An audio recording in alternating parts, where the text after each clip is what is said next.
Hello, I'm James Batchelor. And I'm Chris String. And you are listening to Rare Replay. Press A! Hooray! It's time for Rare Replay! Duh. This week we are going back to the 90s, mid-90s. Furthest back we've gone so far. To the Teenage Mutant Ninja Turtles game. Yes, the classic amphibian battling... No, hang on, we've got the wrong one. What? It's not Turtles. They couldn't get the license. Sorry, Battletoads. Battletoads. That's the one. That's the one. That's the other cartoon series that I didn't realise existed. Yes. I tell you what, the more we looked into Battletoads, the more I realised that it's just... Because I always knew it as a game. Mm-hmm. I'd never played it, but it's a game I heard of. And then to find out there was a cartoon series and all this plans for merchandise and stuff, I was like... I didn't even know half of this stuff. No, it's a sort of precursor to something like Viva Pinata, which obviously got a cartoon series as well and all that kind of thing. But yeah, I think it was Rare's first attempt at a multimedia franchise back in the early 90s. And it's also their first sort of hit 2D platformer, sort of before Donkey Kong came along, and then that morphed into Banjo, and then it sort of spread from there. So it's really one of the big starting points for the studio's platforming. And it's one people keep on calling back for, isn't it? I mean, what's that? People went mental when Phil Spencer at Xbox wore a Battletoads t-shirt. Yeah. They were hoping for a new Battletoads. Well, I'd never played it before. I haven't, no. So we went and played the first game, which, from what I understand, perhaps wasn't the best game to play if you want to fall in love with Battletoads. I quite enjoyed it, but it's difficult. Oh, it's bloody hard. What I love about it is it really takes you back to when games were really bloody hard, like not Dark Souls hard, like just unnecessarily hard. In terms of the opening of the game, you are lowered onto a planet, and before you've even realised you've actually got control, you are set upon by 2 or 3 like alien things that are beating you up. So I think I died before I even knew I had control. It's the trial and error element. The first level, I mean, it's simple enough. Yeah. But later on, the way you complete that game, you can actually see someone complete it in how many minutes on YouTube? 42 minutes. 42 minutes, the whole game.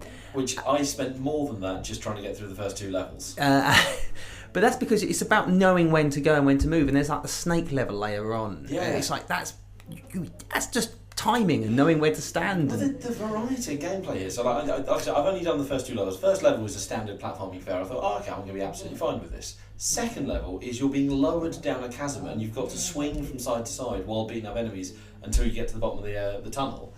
And then after that, there's like a hover car race, and then there's the snake level, and then there's like pits that you have to avoid. And there's like each level is different. That's the inventiveness of it. I mean, that's the best thing about the game.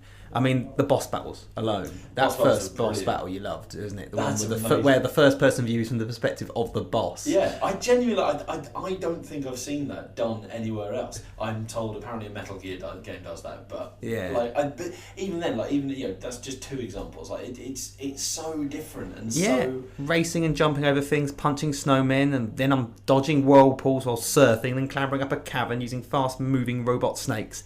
Then I'm flying a plane over a purple lake. I mean, I've never seen a game that's quite so eclectic. No. But if only it wasn't so bloody hard. Yeah. Oh God, nowadays that would be made into like 7 or 8 games. Yeah. But yeah, no, massively difficult. But really, really interesting game. Yeah, and I think one thing, we're not talking about it on this podcast, but I've played the later Battletoad game a little bit as a result of playing this one. And the series is really good. I can understand why they wanted to bring more back. I mean, after they did this one, there was another Battletoads game for the Game Boy. It was also called Battletoads, but actually a completely different game. Okay. There's Battletoads and Battlemaniacs. There's Battletoads and Double Dragon, and then there's obviously Battletoads Arcade. And see, I've dabbled in that because that's on Rare Replay as well. Like, having played like the bits of the first game, I then went into the arcade game. And that's good fun. I think we might have to revisit that. Oh yeah, we'll do some more Battletoads.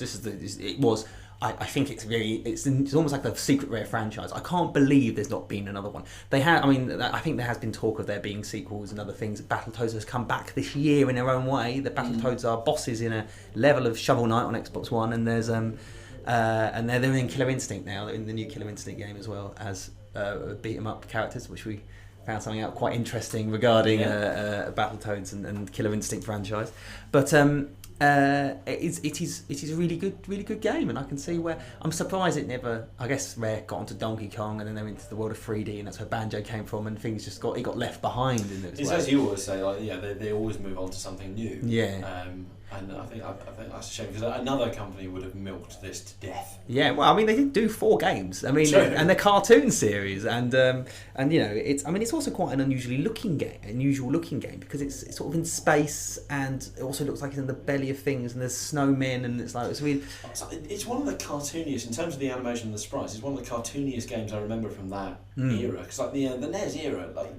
The sprites tended to be just they barely move. They're just like little men with I mean, Christ, the only reason the classic, the only reason that Mario has a moustache is because they had to separate the nose from the rest of his face. Yeah. Like they were so limited with how sprites do, and Rare really kind of pushed it and said, "All right, what can we do with these sprites?"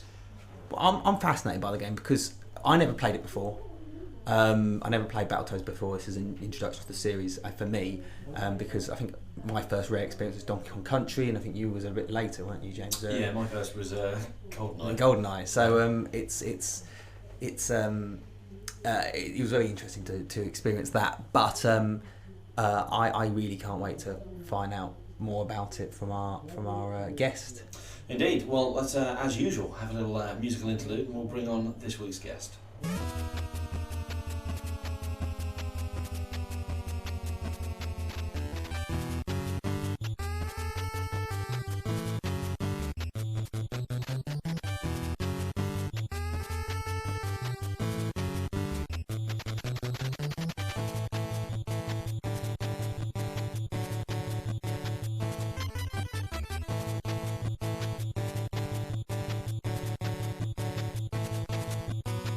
We are joined this time by Kev Bayliss. Kev, tell us a little bit about yourself and what you did on Battletoads.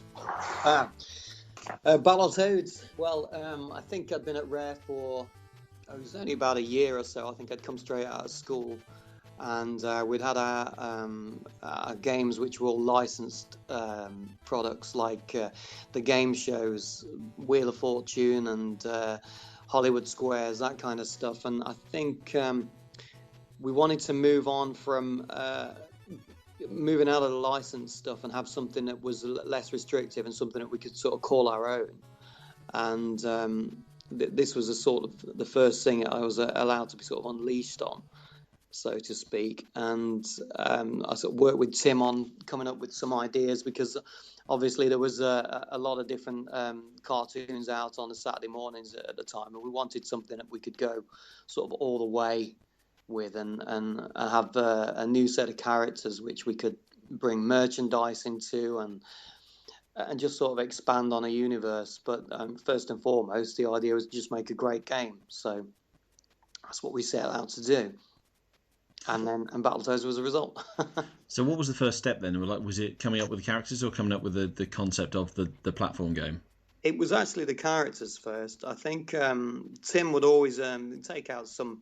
He'd map out a few bits and pieces and get an idea working with Mark Bettridge, who was the lead programmer on the game, and they'd put some sort of concept together and tweak it here and there. But for quite a while before the actual game sort of progressed, we were working on the Battletoads ideas for the characters and the story for I'd say a good year or so, just messing around, coming up with different ideas for names and different ideas for the type of character that we were going to use, and they sort of progressed onwards. And then it was good to be able to build levels around the ideas that the characters had as a special feature. So the expanding fist would turn into a hammer or whatever, and so we sort of built upon that and made a level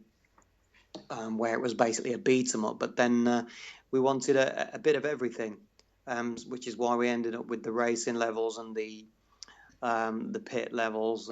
So it was nice because you could sort of if Mark came up with a good idea for a level, we could try and take that and build concepts around Mark's ideas, and vice versa. Anything that we had an idea with the characters' abilities, then Mark would try and incorporate that into the game too. So sort of went one way and then the other, really. It did. I mean, so you didn't just look at Teenage Mutant Ninja Turtles and say, "Oh, I'd like a bit of that." No, I didn't know what Teenage Mutant Ninja Turtles was. I can remember there was a guy that used to work at the company that was very, very into comics, and we started drawing the Toads. And I don't know what they were. I think they were going to be frogs to begin with, or whatever. I think I called them the amphibians or something like that. There was some really ropey sketches in some of the folders in Rare Limited. And this guy bought a comic in and showed me. He showed me the turtles, and I thought the turtles were great. I mean, as soon as I saw them, I'd never really been into comics or anything, but I was quite heavily into martial arts when I was a kid, and I was also, when I was at school, I was very, very much into wildlife, and I'd sit outside messing around with tadpoles and frogs and stuff like that. So when Tim said we wanted a new character, I pointed out that the abilities, wanted him to even turn from a tadpole into a toad or whatever as part of the game, but we never really got that far with it. But then I think the guy, his name was Trevor, I think, that was into the comics. He showed me the pictures of the turtles, and it was around the time that they weren't really that popular in the UK. They were, I think there was probably a cult following with sort of comics, like your Marvel comics and stuff, but there was no cartoon on the TV at that point, as far as I remember. So it was kind of coincidental when we were moving alongside with it, but obviously then make comparisons with them, and that wasn't a bad thing. But I think the turtles were great. I wished I'd come up with them. So. I'm now kind of hoping that Michael Bay will do us a Battletoads movie. Oh, don't do that. One thing we wanted, I think it was the Batman, the first Batman movie, the Michael Keaton movie. It was the first real blockbuster Batman, apart from, I think there was a nasty 60s Batman movie. Yes, there was. With a rubber shark and some shark pesticide spray or something. But I can remember Michael Keaton was quite popular at the time in the Beetlejuice film, and he was the new star for Batman. And I don't know how we got it, but we got all of this merchandising sort of demonstration, like a slideshow of all of the things that they were intended to do with Batman.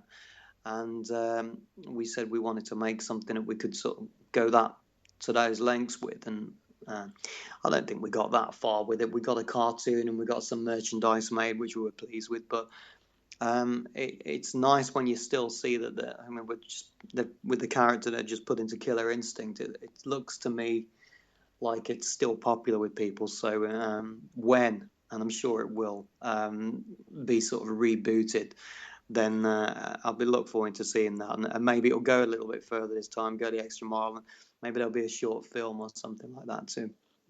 Maybe if it's a little bit easier, it might make might do a little bit better, because I think that's the one thing that even on Rare Replay, which makes it a little bit easier because of its rewind function, that this game is hard. Yeah, it was a tough game. I mean, the Mark was quite an evil programmer, really. Everything had to be millisecond precise, where you had to press that button at exactly the right time, but it made it fun, and it gave people a lot longer sort of longevity from the game that they'd bought. And cartridges weren't cheap, and squeezing everything into a tiny little cartridge and giving everybody a good value for money and a fun game to play was our main sort of criteria. So Mark was always adamant that it could be harder. It could be harder. He wasn't one for making things easy. It must have felt like such an accomplishment to get to the end of that game. I mean, personally, weirdly, I played Battletoads for the first time thanks to Rare Replay in the same week that I played Dark Souls for the first time. And I'm pretty sure I know which one I thought was harder. But I spent the best part of like an hour or so just on the first two levels. Like, the first level was fine. I managed to do that first time. But that second level, you're going down the chasm, and those robots that come out and zap you, and I could not cope. I was getting beyond annoyed. Yeah. It was all very simple stuff. It's just a matter of timing, isn't it? And you play that speeder bike level, and you would go on and on and on and get faster and faster and faster. But Mark would sit there with the button, and he knew exactly when the next sort of barrier was coming up, and just watching him play, it was an unfair advantage because he knew what to program, but it was he sort of, I don't know, he just drove me mad playing it. I was more into playing the beat 'em up games at the time, and so when I was given the coin up game to take care of, that was with Chris Sutherland and Greg Mayles. We took a different approach with that, because the idea of that whole sort of format is to get people to put money in and keep putting money in, and if they're going to get fed up with it, and it was if it was too hard and you had to be too precise, you weren't going to make any money. So Battletoads Coin Up was a very, very different sort of genre, really. It wasn't the same kind of game. No, it wasn't. We played the Battletoads arcade on the Rare Replayer, and obviously that's not what this show is specifically about. But how different that game is to the first one is almost, it's quite jarring. It does feel like a beat 'em up. It feels almost like a sort of side-scrolling Killer Instinct in some ways, which I guess marries up with you. Yeah, I think for me it was when I first started at Rare, I'd just come from the arcade and I was fresh from playing Double Dragon again and again, and I always wanted to work on a game like Double Dragon, and any game that I'd ever do, it would involve some skin tight Gene character with a big quiff, and they'd always look like the characters from Double Dragon. And then eventually, when we started to do the Battletoads game, is, well, you don't need to your genes on them anymore. Just make them green and make them muscular toads, and we'll just do Double Dragon. And then, ironically, a few years later, we got that sort of marry up with the whole Double Dragon franchise through Trade West. So I was really pleased about that. It was cool. Nice. I think looking at both of the games, actually, I think one of the things that makes them so difficult, but still fun, is the variety, and you've got no transferable skills. So you can master that first level of the original Battletoads on NES, but as soon as you're on the second level, your skills meant nothing because you were doing something different. And by the time you get to the bottom, maybe you go back to that level 1 style gameplay. But then there's that race, like you say.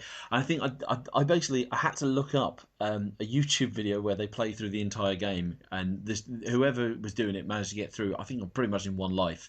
They completed the whole game in 42 minutes, which is more than which is less than I spent on the second level alone. That's probably Mark. Yeah, it probably might have been Mark. But, it wasn't me, that's for sure. But I was looking through, and you've got the speeder level, then there's that snake level where you've got to climb the snake and ride it to the top.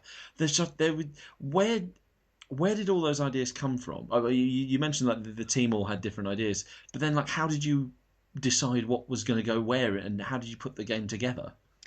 I think that would have been Tim and Greg, really. I mean, Tim was responsible for creating. I think I remember doing the graphics on some of there was the speed level with the brain background, and the sort of, it was like some red goo that looks like a tongue that you were sort of traveling along. I can remember doing graphics for that kind of thing, but the actual design and mapping things out, that was more of a programmer and designer thing. I was more responsible for pixelating stuff and just making the toads animate and just creating the sprites and bits and bobs and backgrounds.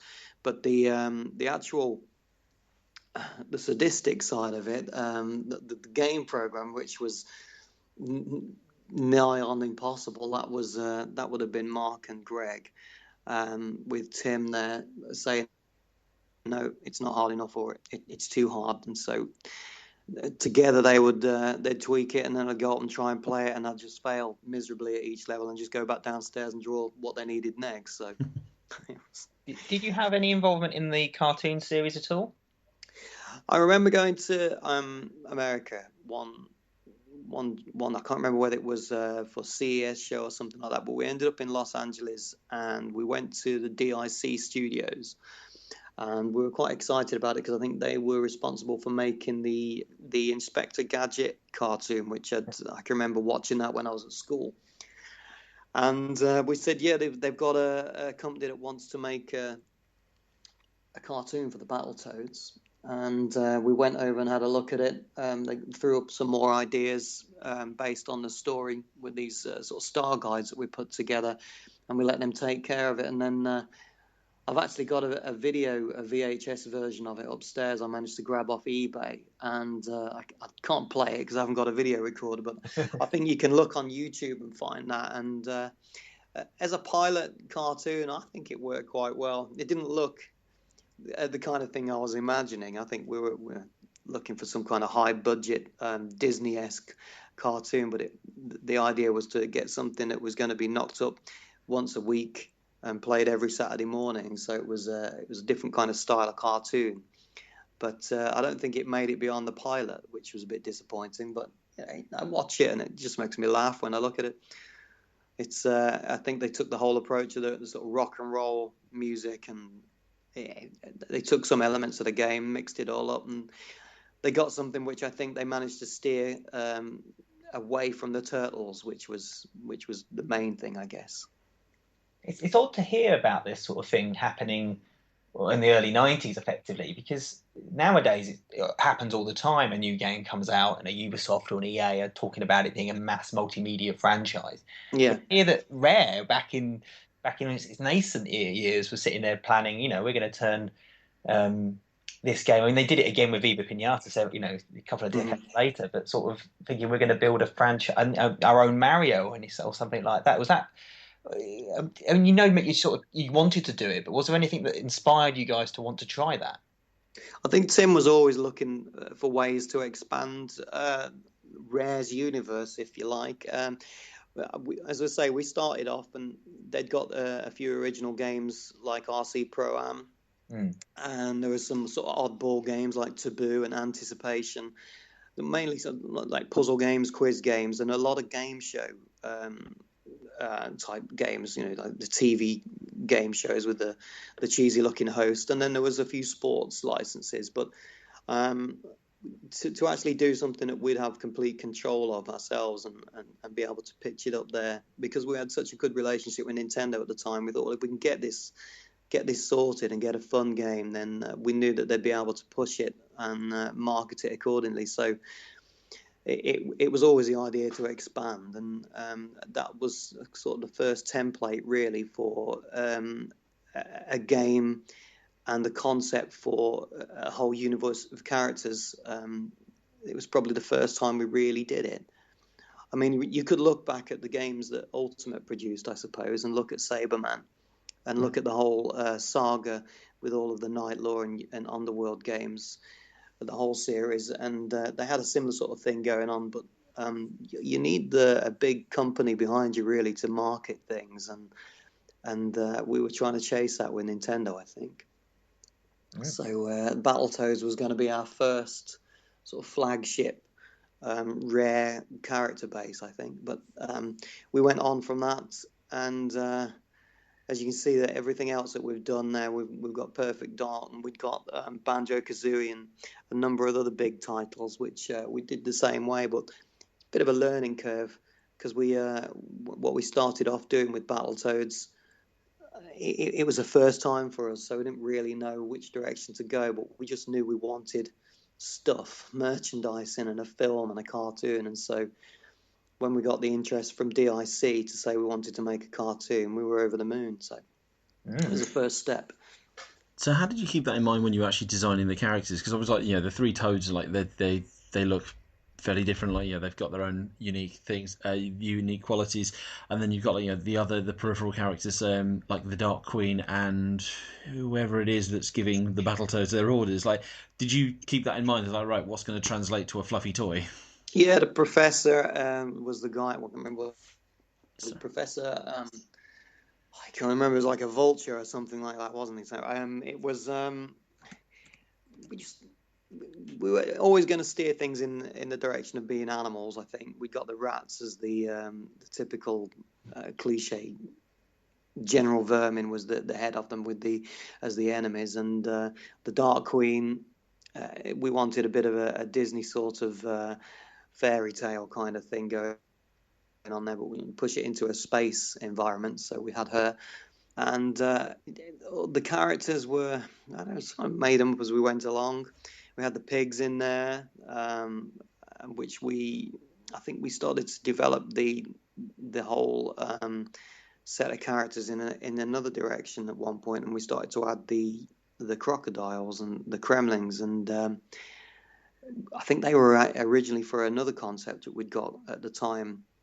We got so many different style guides for different ideas, which if you could get into one of the back rooms at Rare, or maybe even Tim's home office now, you probably find a number of box files, some with some great ideas and some with some not so good ideas. But we had all kind of weird and wacky animals, but a lot of them made it into Battletoads. And Snowman. There's a Snowman as well. And I think Professor T. Bird, I think that's the name That of it. was the one, yeah. Yeah. To go back to the Dark Queen briefly, you say inspired by kind of Disney. I'd be very interested to see which Disney characters, given the way, let's just say the way she dresses. I've not seen many, maybe Jessica Rabbit, but apart from that, not many Disney characters. Yeah, I think the Dark Queen was actually Tim's first idea. Says we need somebody like a Jessica Rabbit, because we'd not long done the I think it was the Roger Rabbit game. I think I worked on the conversion on that. I'm sure I worked on that before Battletoads, and I think that was. I think you've got the face with one eye always covered up by the hair, which was the same sort of characteristic that Jessica Rabbit had. So put her in a PVC suit and give her some a cape. There you go. You've got the Dark Queen. It was almost like you were predicting the whole cosplay fad about 20 years early. I haven't seen any Dark Queen cosplays. Oh, it's bound to be out there. There must be. Just have a quick Google. I'm sure it's out there. Were you surprised? I mean, Battletoads are sort of making a bit of a renaissance this year, although not directly. I think there's a Battletoads and Shovel Knight, and you mentioned the Killer Instinct characters. And there were 5 games in the Battletoads series. Sort of, I couldn't believe it when I read it, and I know it was in Rare's heritage very much to sort of develop a franchise and almost drop it and move on to something completely different. It was in part of its legacy. But were you surprised that it never came back? Battletoads as a sort of standalone game rather than making sort of cameo appearances. Well, it's made some cameo this year, but before this year, it was,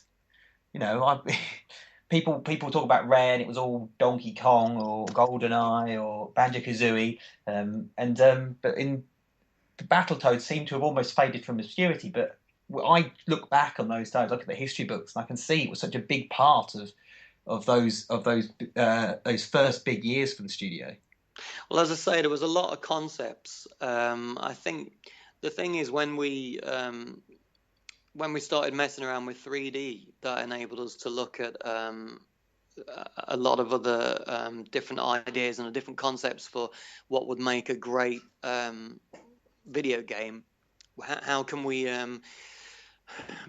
moving on from the 2D drawn graphics and moving into the sort of rendered sprites that we use the software for, the Power Animator software.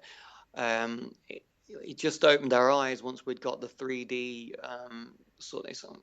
it's like you'd suddenly gone from everything being very flat on a piece of paper to having this 3D environment to create your graphics with on your desk, and it sort of opened your eyes to a lot of different ideas for games. And so a good example of it was the at the end of the Battletoads coin-op, I think there's some balls that roll towards you, aren't there, when you get into the last level, and you have to keep dodging these great big iron balls. And we were trying to test the whole 3D sprite generation. And I think that was that and the spaceship that the Battletoads were all sitting in on the coin-op game. Those were the first ever 3D rendered sprites that we did, and those I can remember doing those and just trying to get them into a decent amount of colours so that it still held up and looked like a 3D solid object. But then I think we got involved with trying to make Donkey Kong a success and tweaking this and that and the other with that and the Killer Instinct characters, that I think Battletoads just sort of got left behind. But I remembered when we were first looking at producing Killer Instinct, we wanted to do a fighting game because the fighting games was such a big thing back at the time. In that day, would have been the early 90s, very early 90s. Everything was fighting game crazy.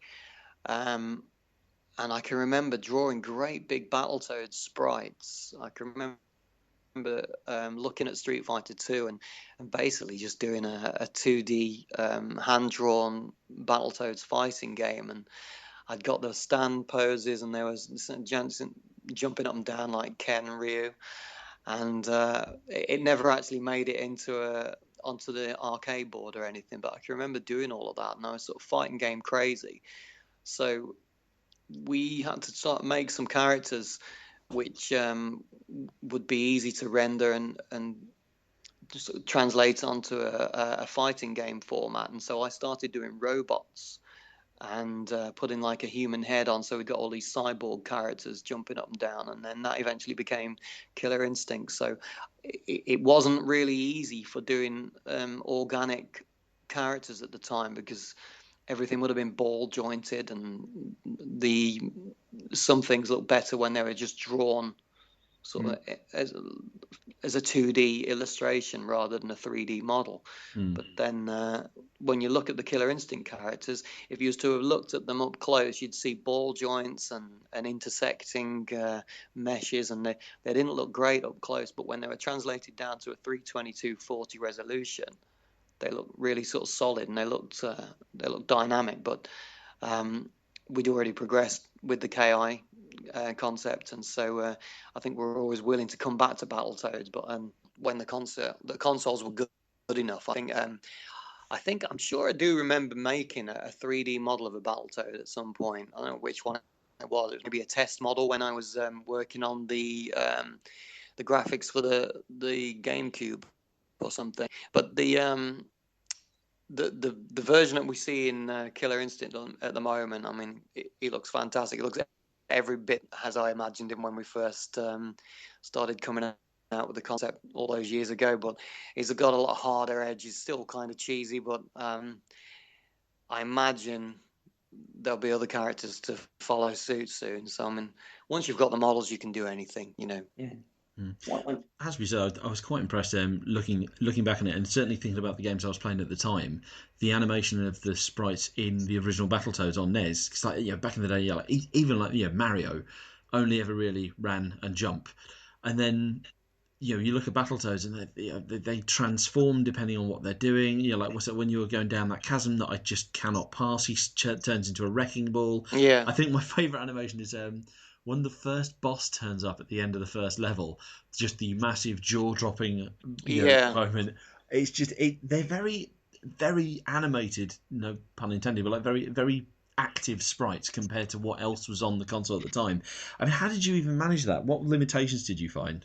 Well, we did. I think Tim and myself took care of the sprites. I think he did most of the animations for the actual Toad characters. But at the time, the method that we were using, we were drawing things as just on paper with just a pen and paper, a black and white image, and we'd got our sort of the method that we used. We'd got a little camcorder on a tripod which was set up looking down at the page that you were drawing on, and you draw a frame of an animation, and then you tell the camcorder to do a screen grab, which was then either taken into our editor or ditched or saved onto a disc or whatever. But then so we'd have all of these sort of digitized pictures of our artworks like a flip book. I mean, you could do it with your mobile phone now, but back then we had the tripod set over the top of a piece of paper with spotlight shining on it, so there was no shadows, and then we'd import that into a sort of, it was like a D-Paint based editor that we'd created, and we'd started to pixelate them, but just by drawing over the image with a layer on top of it, and then sort of turning the whole thing into pixels.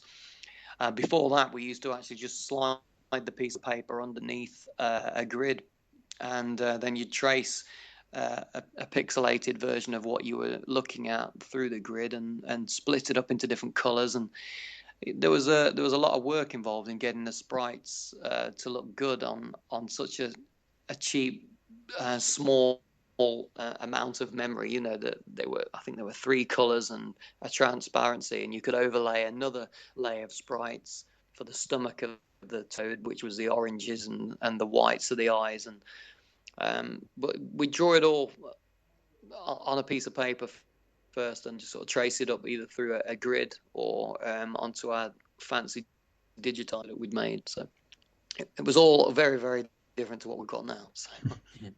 I just love the. So you must be delighted to see Battletoads come back in Killer Instinct.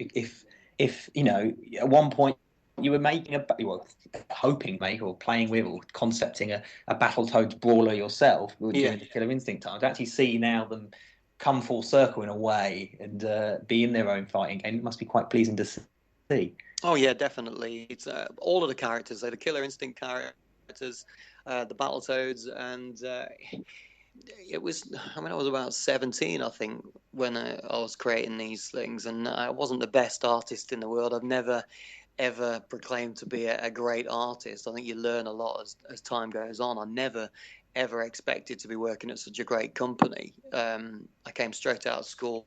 There was an ad in the local paper to say they wanted somebody to do graphics for video games, and I think on my Commodore 64 I'd done a few pictures and I'd sent them to Tim, and they asked me in for an interview and offered me a job.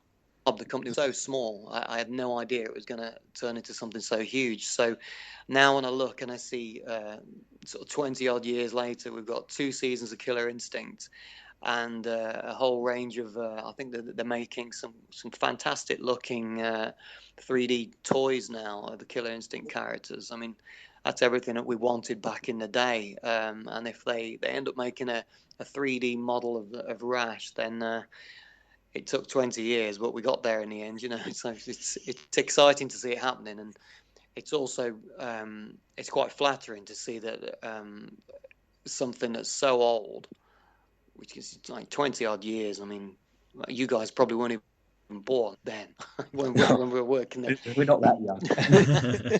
I mean, the people I see, and you're trying to explain that something was written so long ago.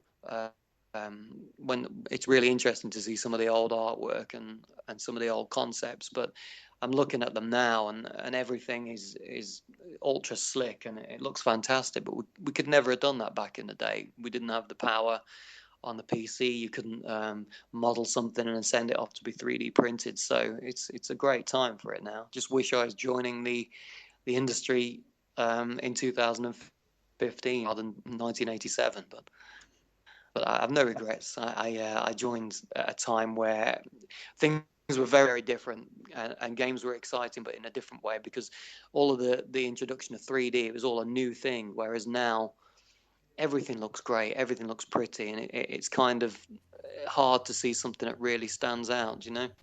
Mm. So, well, I think that's a good ending, I James. think that's a beautiful note to end on. Kev, thank you so much for your time today.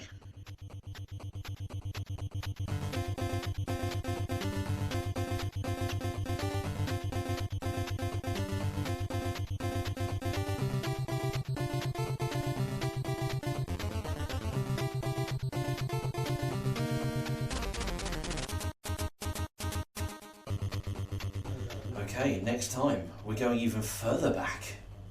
We're going to the beginning. Well, technically, we're going to beyond Rare, before Rare. That's true. We're going before the beginning. We're going back further than 30 years. Although we're not actually talking to somebody from 30 years ago. No. We're going to experience actually the wonderful little game Jetpack. Yes. But we're going to be speaking to the creator of the Xbox remake, which is almost a entirely different game. And we can't. Well, I'm looking forward to that. I'm looking forward to getting stuck in some old school arcadey goodness. Yes. And then can we do Conquer?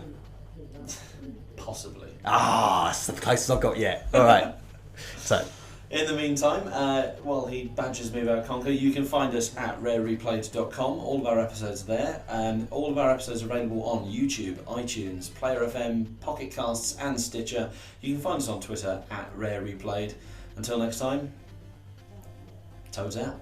Is that a thing they say? Did you just say Toads out? I did say Toads out. That's not a thing, is it? No, that's what. I've ruined it. No, this is staying in. No, but I've ruined it. Let's go. Quick. No. See you later.